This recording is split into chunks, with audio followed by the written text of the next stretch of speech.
Joe பண்ணும்போது பின்னாடி அடுத்தடுத்து என்ன பண்ண போறோமோ அவங்க எல்லாருமே கூடவே இருக்க பசங்க எல்லாருமே அந்த வெயிட்டிங்ல இருந்தாங்க. ஸோ ஜோட சக்சஸ் வந்து அந்த ஒரு டீம் மட்டும் இல்ல, அடுத்தடுத்து பண்ண போற எல்லாத்துக்குமே அந்த சக்சஸ் தான் ஸ்டார்டிங்ன்றது வந்து ஒரு மாதிரி மைண்ட்ல ஃபிக்ஸ் ஆயிருந்தது. அதே தான் நெஞ்சமுண்டு நேர்முண்டு ஓடுராஜாவுக்கும் இருந்தது. பட் ஜோ வந்து அடுத்து என்ன பண்ண போறோன்றது கையில இருக்கும்போது பண்ண படம். ஸோ அந்த ஒரு படத்தோட சக்சஸ் வந்து அடுத்த எல்லாரோட லைஃபை வந்து டிசைட் பண்ண போகுதுன்னு தெரிஞ்சு பண்ணது. அது ஜெயிச்சதுக்கு அப்புறமேட்டு தானாவே அடுத்தடுத்த கதை எல்லாத்துக்குமே அடுத்தடுத்து நான் பண்ண போற படங்கள் எல்லாத்துக்குமே ப்ரொடியூசர் சைட்ல இருந்தும் சரி, டீமோட சைட்ல இருந்தும் சரி, எல்லாமே தானாவே அமைய ஆரம்பிச்சுது. ஸோ அப்போ ஒரு பெரிய கான்ஃபிடென்ட் வந்தது. அந்த கான்ஃபிடென்ட்டை தாண்டி அடுத்து இன்னும் பண்றது எல்லாத்தையுமே எப்படி பண்ணணுன்ற தெளிவு வந்து ஜோ கொடுத்தது.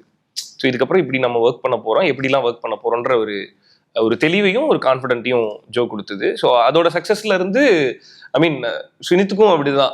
அதோட சக்சஸ் வந்து ரொம்ப இம்பார்ட்டன்ட் வந்து சுனித்துக்கும் இருந்தது, அடுத்த படத்துக்கும் இருந்தது. ஸோ அது கிட்டத்தட்ட எல்லாருமே ஒன்னா சேர்ந்து ஒர்க் பண்ண மாதிரி ஒரு இது. ஸோ ரொம்ப ரொம்ப ஸ்பெஷல் அண்ட் எஸ் ஆமா கான்ஃபிடென்ட் கொடுத்துருக்கு. பட் அந்த கான்ஃபிடென்ட் மட்டும் இல்லை, கொஞ்சம் கான்சியஸாகவும் ஆக்கியிருக்கு.